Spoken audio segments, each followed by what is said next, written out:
అరణ్యంలో ఆదరణ.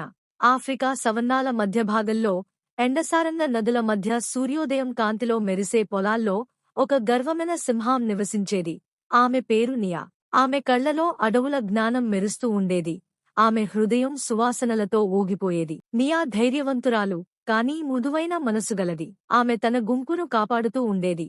కాని తరచూ ఆకాశం చూస్తూ ప్రేమ అనేది అడవిలో ఉందా అని ఆశపడి ఉండేది. అతీతంగా 1-2 కొండల దాటి నదికి అటువైపు ఒంటరిగా జీవించే చిరుత ఉండేవాడు.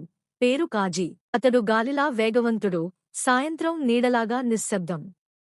అతను తన రోజులు పరుగులలో, రాత్రులు నక్షత్రాల క్రింద గడిపేవాడు.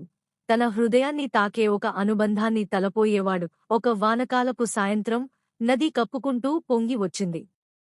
2 వైపుల ప్రాణులు ఒకే నీటి చెరువులో చేరాయి. అదే సమయములో నియా మరియు కాజీ మొదటిసారి కలుసుకున్నారు. ఆమె రాజసమైన నడకతో వచ్చింది. అతడు చలవల జాడలాగా కనిపించాడు. వారి మధ్య మాటల కన్నా ముందుగా ఒక అనుసంధానం ఏర్పడింది. అవగాహన మాటలుగా మారింది. మాటలు రాత్రిపూట సంచారాలుగా మారాయి మరియు ఆ సింహం మరియు చిరుత విడదీయలేని జంటగా మారిపోయారు. నియా కాజీకి ఓర్పు నేర్పింది.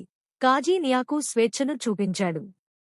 వారు వేడి రాళ్లమీద విశ్రాంతి తీసుకుంటూ, గాలిలో కదిలే కథలను వింటూ, తమ ప్రేమకు సరిహద్దులు లేని ప్రపంచాన్ని కలలుగన్నారు. కాని అడవి ప్రేమగా ఉండదు. నియా గుంపు ఆమెకు వ్యతిరేకమైంది.